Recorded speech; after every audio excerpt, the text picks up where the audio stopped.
Hi everybody, I hope you are doing super amazing. Welcome back to another episode of Corporate and Economic Laws. People, today we are going to start off with a new chapter, and the name of the chapter is Competition Commission of India. Like always, before we start any chapter, we are going to start off with a story. The reason is, stories are something that keeps you interested and excited to understand the chapter. At the same time, stories you never forget. So let's get started. People, in 2012, Competition Commission of India took one of the biggest actions ever in the corporate history. It fined a whopping 6,300 crores penalty on 11 major cement companies and cement manufacturers association. The reason is, instead of competing against each other, they were secretly working together to fix the prices of cement that made them a huge amount of unfair profits. People, we need to understand that cement is one of the most critical industries in India. It forms a very important part of India's infrastructure, real estate and the construction sector. Okay, so any manipulation in the prices of cement is drastically going to impact everything from housing projects to construction of roads. So these companies, CCI means Competition Commission of India, found that these companies, instead of competing against each other, they were secretly working together to control the supply that led to artificial increase in the prices of cement. Okay, we are going to understand every single thing about this case study in detail, how this happened, why this happened, and most importantly, what happened. Okay, so let's get started. Yes. The question is, who got penalized? Some of the biggest cement manufacturers in India were involved in this case, including Ultratech Cement, Ambuja Cement, ACC Cement, Shree Cement, Ramco Cement, India Cements, Binani Cements, JP Cements, JK Cement, Century Cement, Madras Cements. Even the Cement Manufacturers Association was found guilty of helping this cartelization. Okay, now let's understand what exactly were they doing. Number one, artificially reducing production to keep prices high. Let's understand this. People, normally what works is, if demand for cement increases,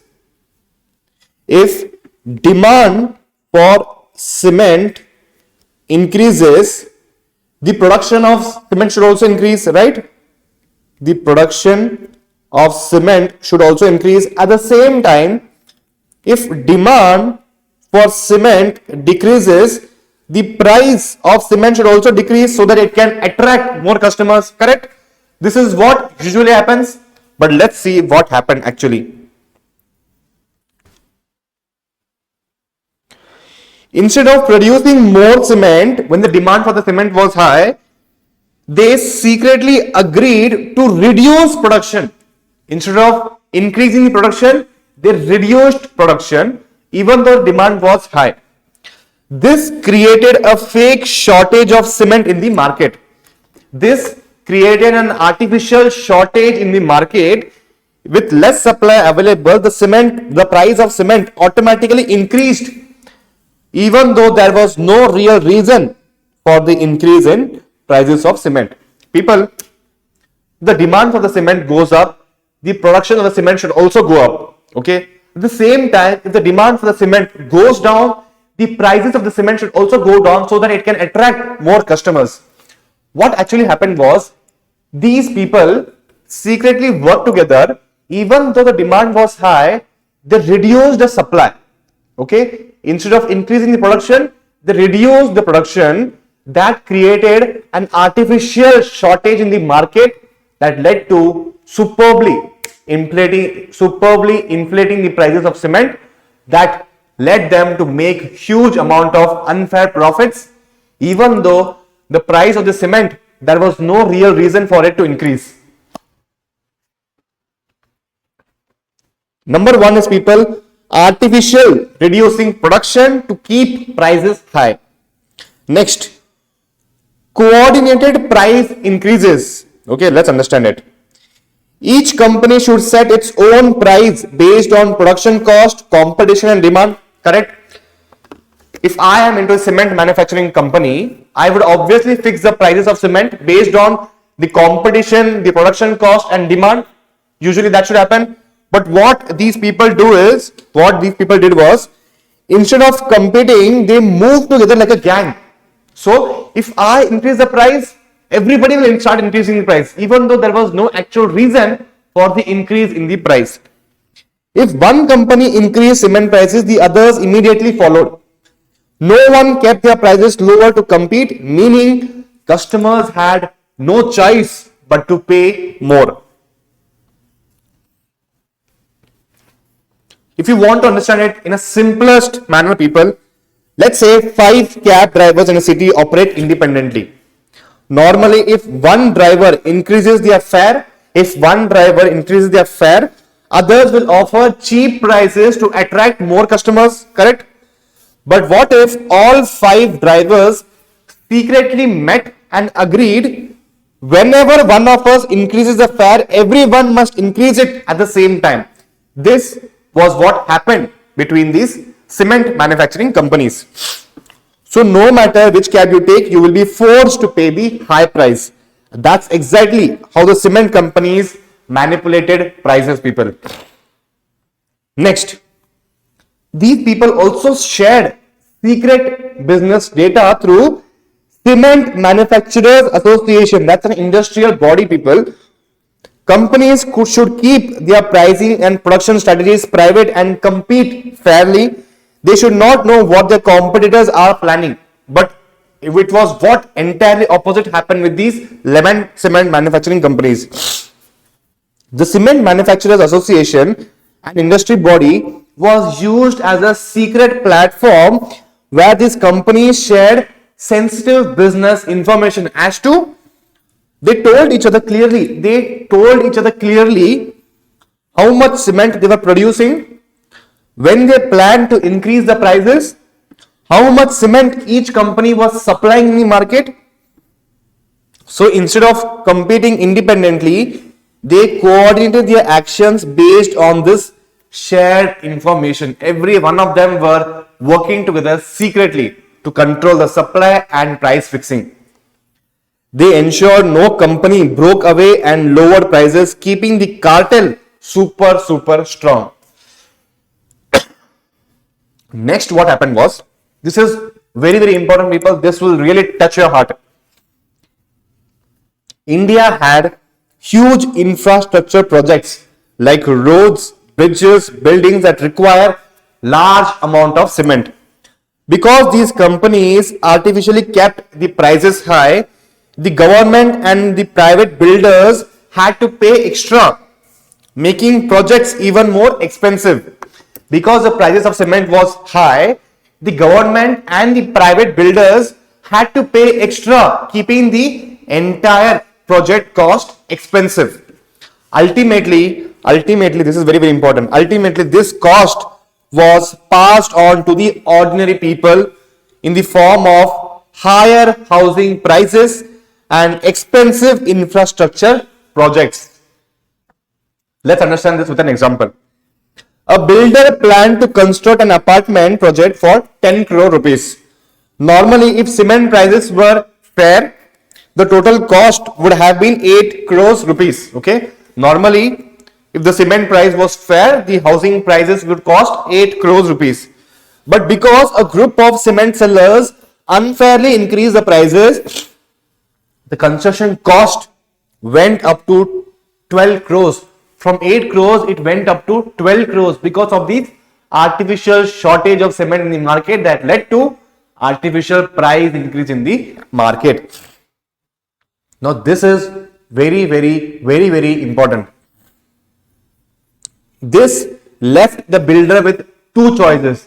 Number one, either to increase the price of flats for buyers. That's okay, acceptable. Second one was not you would want to hear. Reduce the quality of cements to save cost.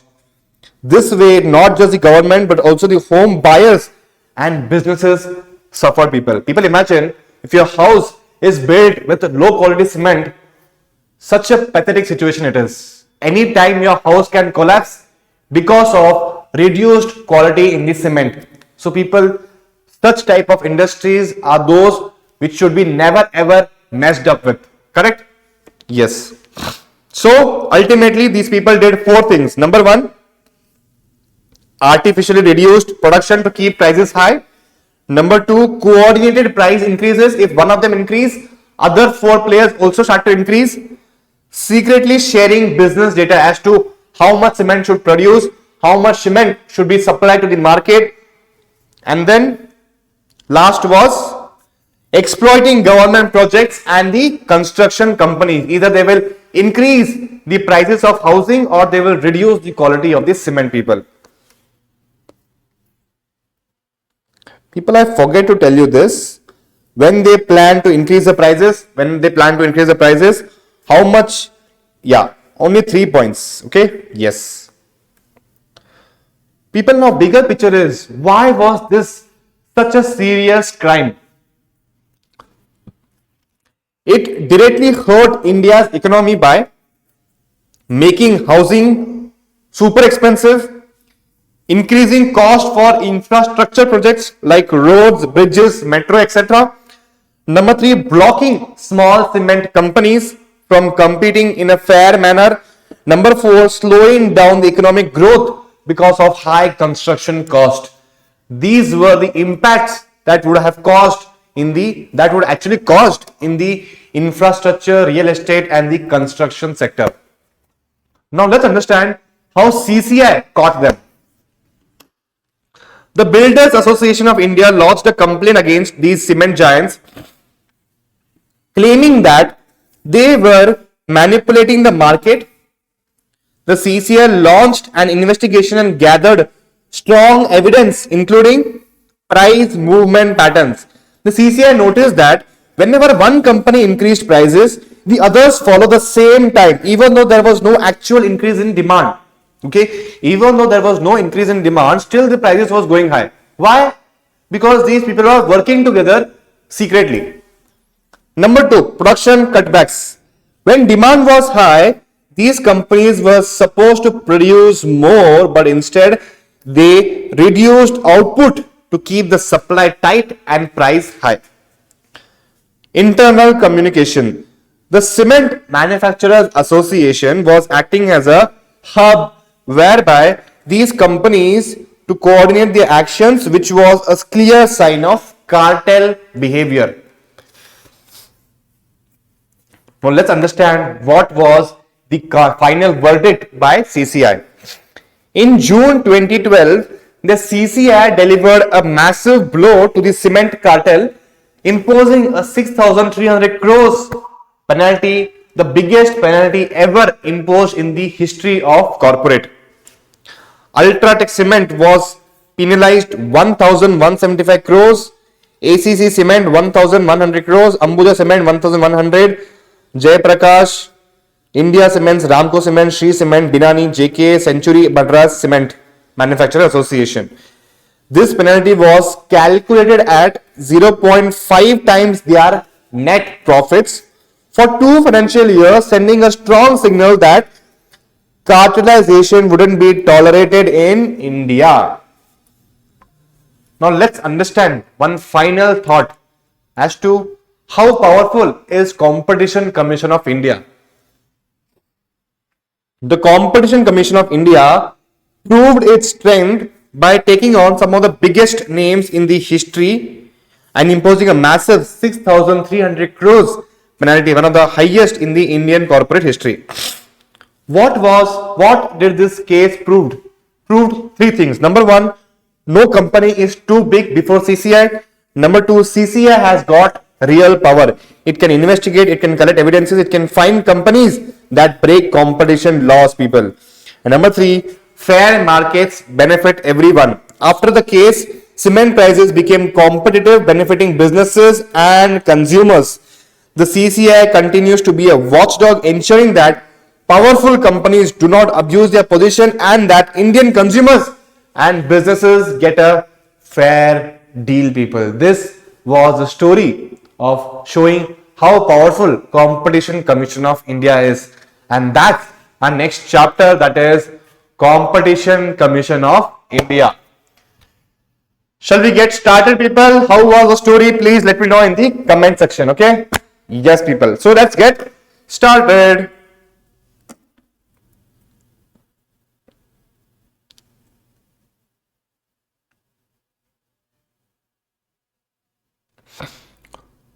So people, the first concept that we are going to understand in the chapter of Competition Commission of India is what is the constitution of the commission. How are they formed? How are they formed? What all? Okay. Constitution of means how was Competition Commission of India formed, and who are the individuals forming the Competition Commission of India. Sorry people, slip of my tongue. Okay, so let's get started. The Competition Commission of India was established by the central government under the Competition Act 2002. Okay, Competition Commission of India was established by a central government under the Competition Act 2002. It is a body corporate, meaning it has got its own legal entity. Number two, it has the ability to sue and be sued. Example, if someone files a case against the CCI for unfair treatment, the commission has the legal authority to defend itself. Okay, so it has got a separate legal entity, meaning it's a body corporate. It has got a separate legal entity and it has the ability to be sued and sue others. Correct? The headquarters of CCA is located in New Delhi, India. Okay, life is easy. Next, composition of Competition Commission of India. Who are the powerful individuals forming Competition Commission of India?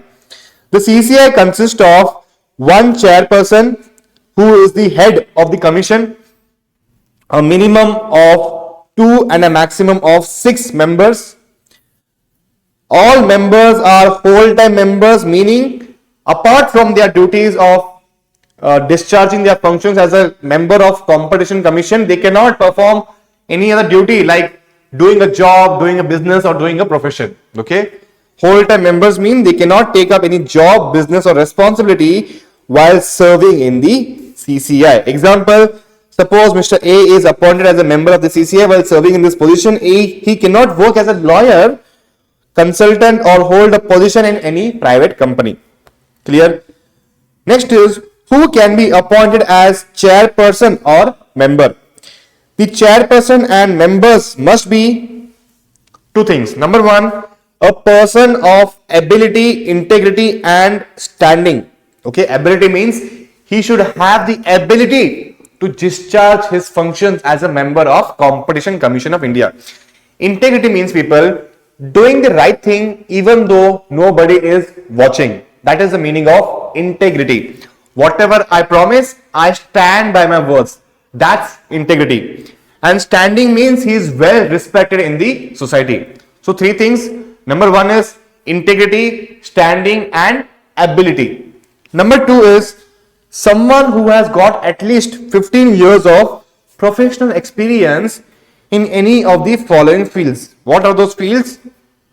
International trade, economics, business, commerce, law, finance, accountancy, management, industry, public affairs, competition matters including competition law and policy. Clear? So who can be appointed as a chairperson or member? Number 1, a person of ability, integrity, standing. Standing means a person who is well respected in the society. Number 3, a person who has got at least 15 years of professional experience in international trade, economics, business, commerce, law, finance, accountancy, management, industry, public affairs, competition matters including competition law and policy. Clear? Okay. Next is 4 and 5. Term and retirement of members. The chairperson and members hold office for 5 years from the date of appointment. Once he is appointed, he can hold the office till 5 years. They can even be reappointed for another term. Retirement age, the maximum age limit to serve in the CCI is 65 years. Next, Appointment of Great Director General and other officers. People, in the last lecture we understood what are the powers of Director General. He initiates the investigation, he collects evidences, all sorts of things are done by Director General. Okay. The central government can appoint a Director General to assist the CCI.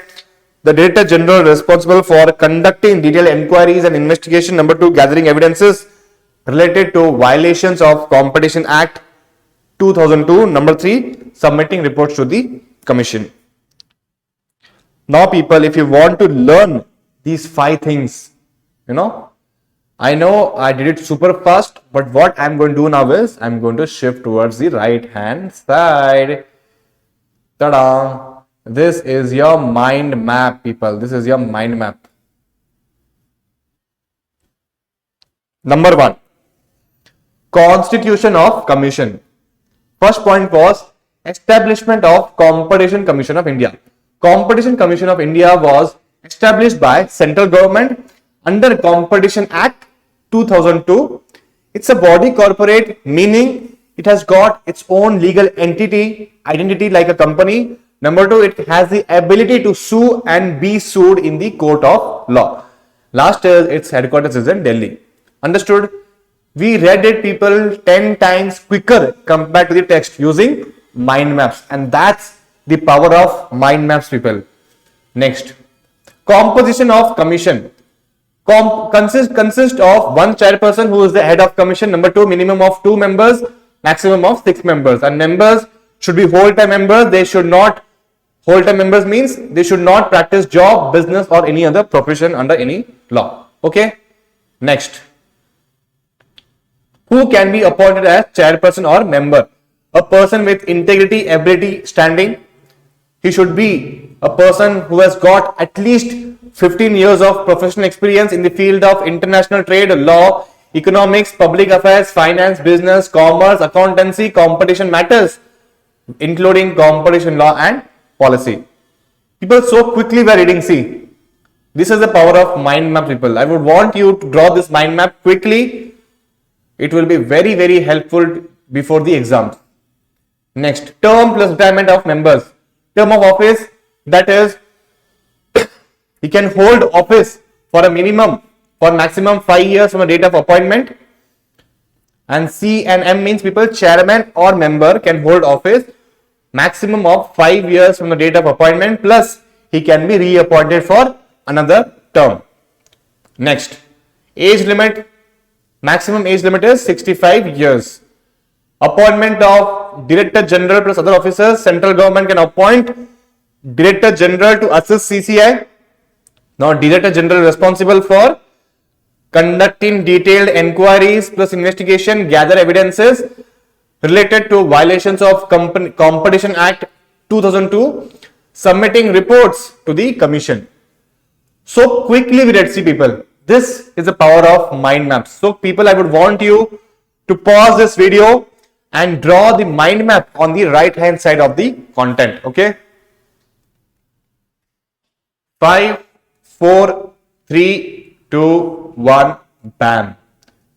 5, 4, 3, 2, 1, bam. 5, 4, 3, 2, 1, bam. Next. 5, 4, 3, 2, 1, bam. Who can be appointed as chairperson or member? 5, 4, 3, 2, 1, bam. 5, 4, 3, 2, 1, bam. 5, 4, 3, 2, 1, bam.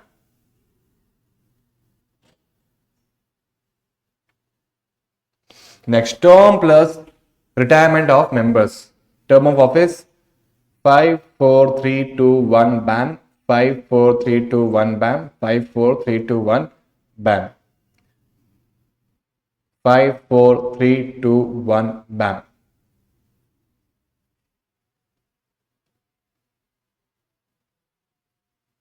Five, 4, 3, 2, 1, bam. 5, 4, 3, 2, 1, bam. 5, 4, 3, 2, 1. Bam. Perfect, Peter. Perfect.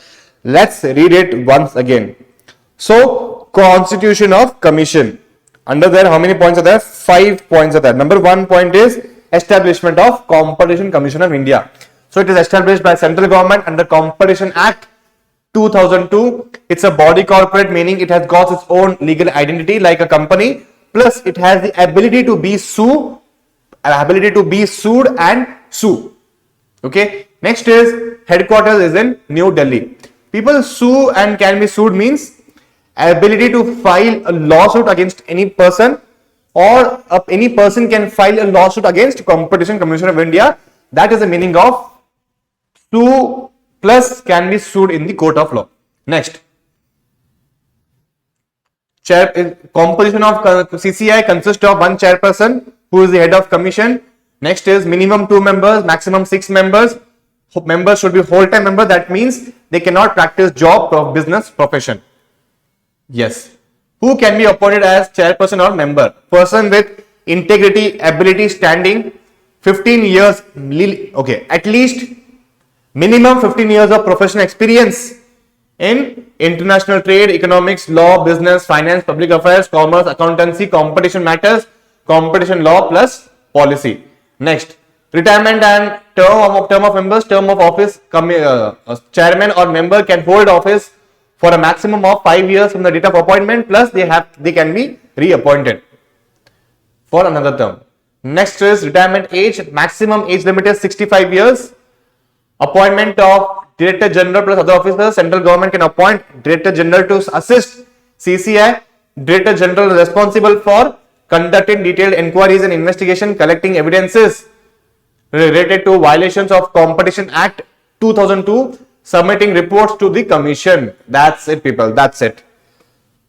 People, I would ensure that the first lecture of any chapter that's going to be short as much as possible. The reason is, first lecture of anything, the beginning should always be super interesting is my belief, people, because that's what keeps you motivated to understand and learn and proceed to the next video. Correct?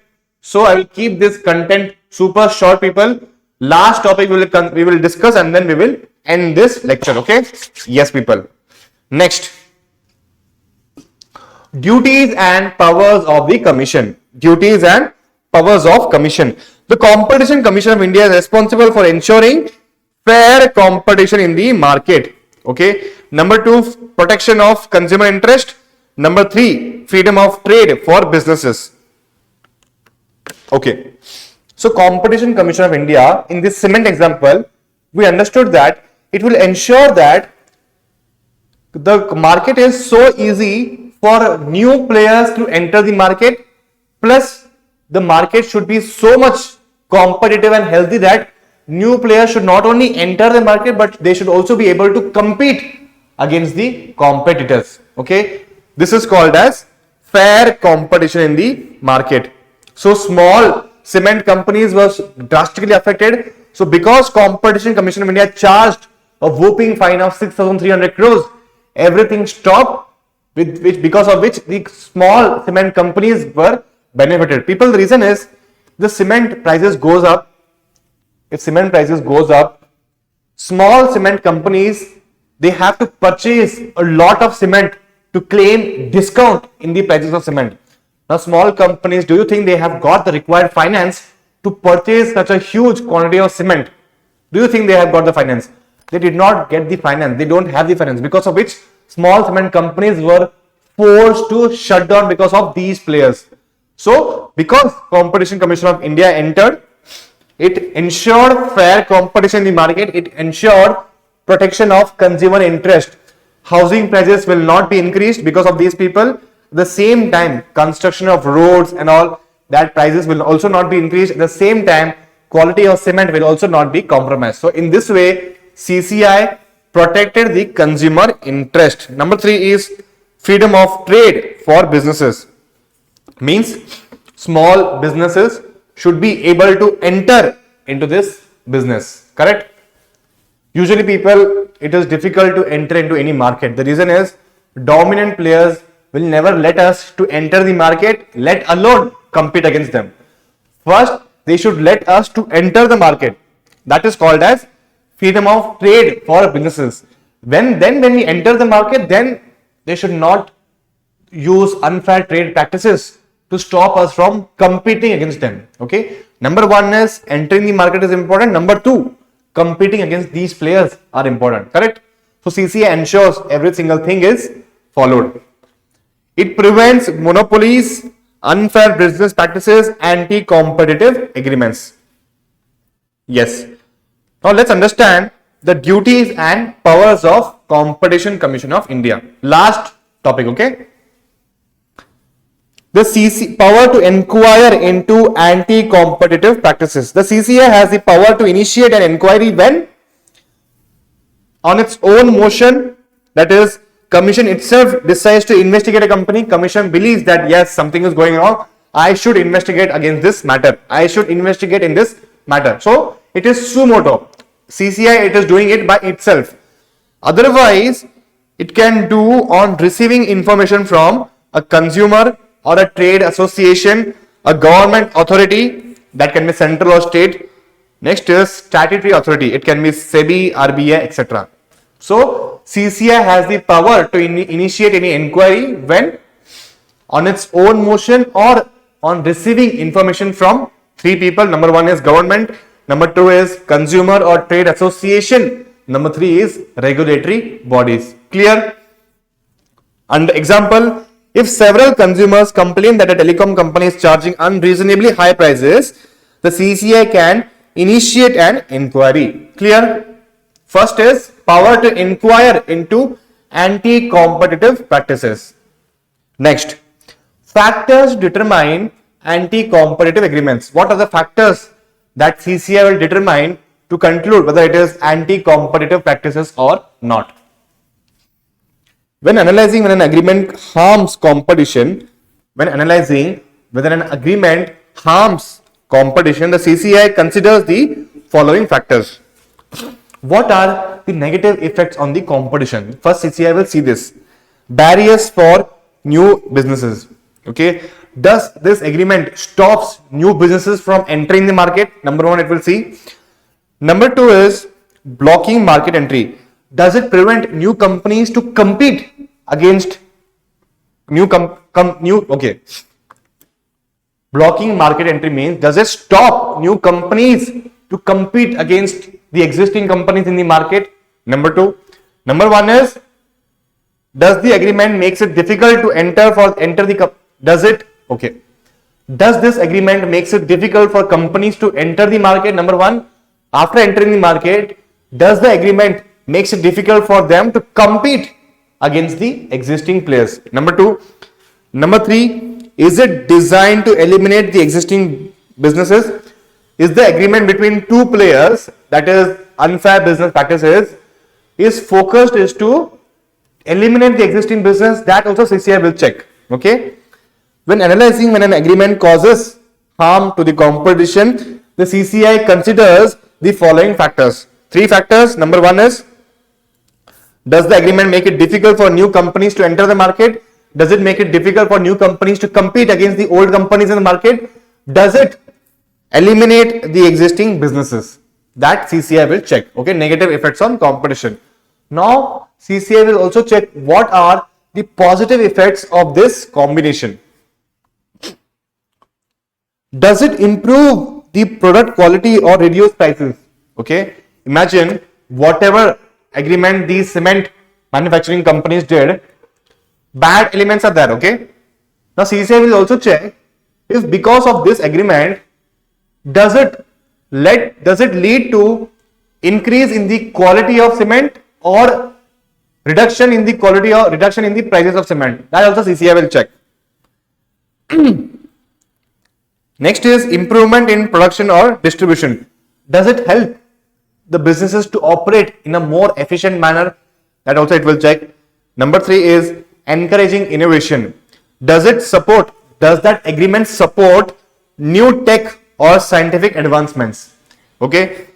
So negative effects also it will check. Positive effect also CCI will check when analyzing an agreement that harms competition.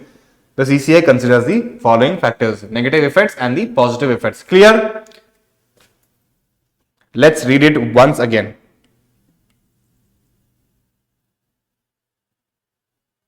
Yes. CCI, when analyzing whether an agreement causes harm to the competition or not, it takes into two factors into consideration. Number one is negative effects on the competition. Does this agreement stops new businesses to enter the market? Number one, it will check.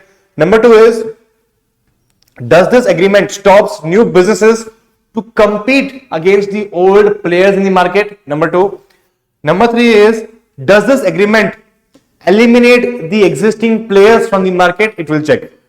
Now, good things what it will check is, does this agreement improve the quality of the products or reduce the prices of this product? Number one. Number two is, does it help the businesses to operate in a more efficient manner? It will check. Number three is, does it help the businesses to operate using more scientific and tech developments? That also it will check. That is innovation part. Does this agreement ensuring the company is becoming more innovative? That it will check. Okay. Factors to determine anti-competitive agreements. Number one is power to inquire into anti-competitive agreements. Number two is factors to determine anti-competitive agreements. Next, factors to determine abuse of dominant position. Okay, if CCI believes that this company is abusing its dominant position, like say Google is abusing its dominant position, Amazon is abusing its dominant position, what all things it will take into consideration? CCI checks for dominance based on factors like enterprise power in the market, market share. Does the company controls a large part of the market? It will check. Financial risk, like Google controls 90% market share in the search engine and digital advertising, correct? Next is financial resources. Is the company financially too strong for others to compete? Google, yes, it is too financially strong for others to compete in the market. Next is competitor strength. Bing, DuckDuckGo, Yahoo. What strength do they have compared to Google? Are competitors too small to challenge? Yes, they are. Number four, consumer dependence. Do consumers have no other choice? No. Consumers have got choice, but Google is imbibed in the consumer habits, mobile phones, devices, and then web browsers. That is the reason why everybody uses Google, correct? So, to determine whether a company is abusing its dominant position in the market or not, what it will check? It will check four things. Number one is market share. Does the company controls a large part of the market share? Yes, it does. Let's understand this with an example of Google. Google controls 90% market share. Number two, financial resources. Yes, compared to other people, it has got a lot of financial resources to enter the market for others to compete. Number three is consumer dependence. Yes, consumers are dependent because it is imbibed in our habits, in our web browsers, in our mobile phones, devices, everything.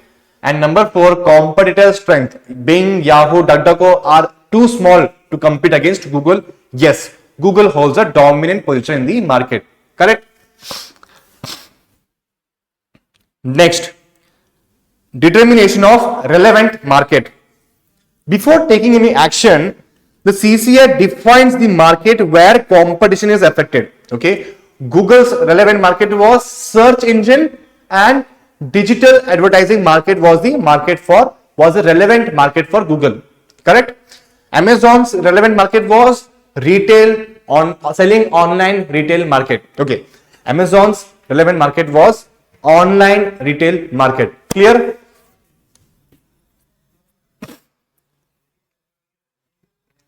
CCI will check two things. Number one is product market. What type of product or service is affected? Number one. Number two is geographical market. Where is the competition affected? Okay. If product market, physical characteristics and end use it will take into consideration. For example, white cement and grey cement.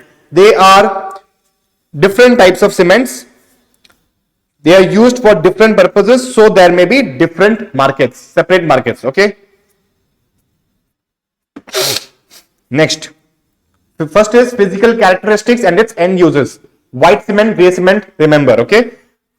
Different products may have, different types of cement may have different end uses. So they may be different separate markets. Number 2 is price range. Example, a 10,000 rupees luxury perfume and a 500 rupees deodorant don't compete in the same market, people, correct? Next is consumer preference. Example, a person who wants an iPhone won't consider an Android as a substitute. Clear? So consumer preference is important. Consumer preference, physical characteristics and end uses. And then what we understood was price range. Okay, price range, consumer preferences, physical characteristics and end uses will come under the product market category. Again, what are the three things? What are three factors? Number 1 is price range, number 2 is physical characteristics and its end uses, and number 3 is consumer preference. Correct? Next is geographical market. Geographical market. Where is the competition affected? Regional and national demand. Example, the market for mangoes in Maharashtra is different from the market for apples in Himachal Pradesh. Both are fruits, but both are different fruits in different places. So there is no same market. Number 2 is transport cost, which means people, let's say cement. Cements in the villages may be expensive. The reason is transportation cost will be included. Okay, if cement is manufactured in a city and in a village, over here, if it is, let's say 100 rupees, over here it will be 40 to 60 rupees. The reason is 40 rupees is the transportation cost. So what is the transportation cost? Number 2 is regional and national demand. Correct? So CCI defines the market where competition is affected. Two categories: product market, geographical market. Geographical market, transport cost we understood, and then national and regional demand. In the product market we understood price range, consumer preferences, and physical characteristics and end uses. Correct? So physical characteristics means let's understand this with a proper example. Physical characteristics and end users means white cement, grey cement, different purposes, so different markets. Number 2 is price range. 10,000 rupees perfume would be far different than the 500 rupees perfume, so it will be totally different market even though they are both perfumes. Number 3 is price range. An iPhone user will not use Android as a substitute. So even though both are phones, but both market will be totally different. In the geographical market, we understood transportation cost. Cement price is ₹40 in village. In city, it will be 20 rupees. If cement price is ₹100 in the city, cement price is ₹40 in the city, it will be 100 rupees in the village due to transportation cost. Next is regional and national demand. Mangoes in Maharashtra, the market will be totally different than the apples in the Himachal Pradesh. Correct? So this is called as determination of relevant markets. Clear? Yes, people. So we are going to understand this everything once again with a mind map. So people, CCI is responsible for doing 3 things. Number 1 is fair competition in the market, protection of consumers' interest. Number 3 is freedom of trade for businesses. Freedom of trade for businesses, fair competition in the market, protection of consumer interest. Again, freedom of trade for businesses, protection of consumer interest. Number 3 is ensuring fair competition in the market. Ensuring fair competition in the market, protecting consumer interest. Number 3 is freedom of trade for businesses. Freedom of trade for businesses, protecting consumer interest. Number 3 is ensuring fair competition in the market. Next is, what are the duties and powers of commission?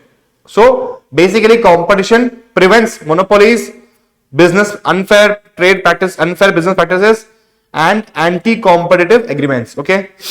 Now let's understand what are the duties and powers of commission that we learned just now. Number 1 is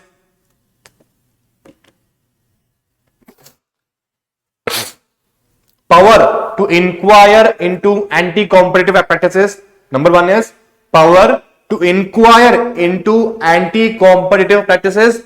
Over here, power to initiate an inquiry when on its own suo moto commission itself decides to investigate a company, or on receiving information from either a consumer or trade association, regulatory body, or the central government or state government. Regulatory body may include RBI, SEBI. Okay, so it has got the power to investigate and it has got a power to initiate an inquiry when suo moto. It can initiate an inquiry by itself or receiving information on by three people. Who are the three people? Consumer, trade unions, central government, state government, regulatory bodies like SEBI or RBI. Next, factors to determine anti-competitive agreements. Okay, what are the factors to determine anti-competitive agreements? When analyzing whether an agreement harms competition, CCI considers the following factors: 2 negative effects, positive effects. Negative effects means barriers for new businesses, how difficult it is for new businesses to enter the market. Number 2, how difficult it is for new businesses to compete against the existing players. Is the agreement eliminating the existing players from the market? It will check. Okay, driving out competitors, blocking market entry, barriers for new businesses. Next is positive effect on the competition. Is the quality increasing or the price reducing? Number 1. Is the business operating in an efficient manner? Number 2. Or is it promoting innovation or not? It will check. So benefits to consumers, improvement on production distribution. Number 3, encouraging innovation. Okay. Next, determination of relevant market. So before CCI takes any action, it defines the market share first, where competition is affected. There are 2 markets: product market, geographical market. Product market, physical characteristics and uses, price range. Number 3 is consumer preference. In the geographical market, regional demand, national demand, or transportation cost. Clear? Yes. Now, yes. What are the factors to determine abuse of dominant position? So CCI checks for dominance based on factors like enterprise power in the market, whereby it checks the market share. Google's market share is 90%. Financial resources, how much financial resources Google has compared to its competitors. Number 3, competitor strength. Competitors are very small, Bing, DuckDuckGo, Yahoo. Consumer dependence, how dependent consumer are. It is imbibed in our habits, mobile phones, tablets, laptops, web browsers, everything. So people, this is the power of understanding any concept with an example, people.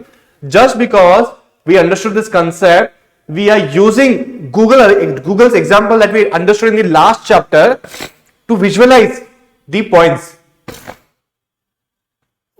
Isn't it not easy, people? Okay. Google has got 90% market share. Google has got a lot of financial resources. Google is imbibed in our habits and the power of the competitors. So easily I did. Okay. This is the power of understanding the concept with an example. Okay. So people, I want you to quickly pause this video and take a screenshot for the power to inquire into anti-competitive practices. Okay. Power to inquire into anti-competitive practices. Power to initiate an inquiry when on its own suo moto commission itself decides to investigate a company, or on receiving information by a consumer or a trade association, central government, state government, or statutory authority by regulatory authority, that is RBI, SEBI. Okay. I hope you have paused this video. I am reading out this to you, people, so that you understand my handwriting. Next is factors to determine anti-competitive agreements. I want you to pause this video and take a screenshot. Okay. When I want you to pause this video and draw the mind map. Okay. Don't take a screenshot. Otherwise, you will never draw the mind map. Factors to determine anti-competitive agreements. When analyzing whether an agreement harms competition, CCI considers the following factors. What are those following factors? Negative effects, barriers for new businesses, driving out existing competitors, blocking market entry. Next is positive effect on competition, benefits to consumer, improvement on production distribution, encouraging innovation. Okay. Next, determination of relevant market. Before taking action, CCI defines market share where competition is affected. Product market, geographical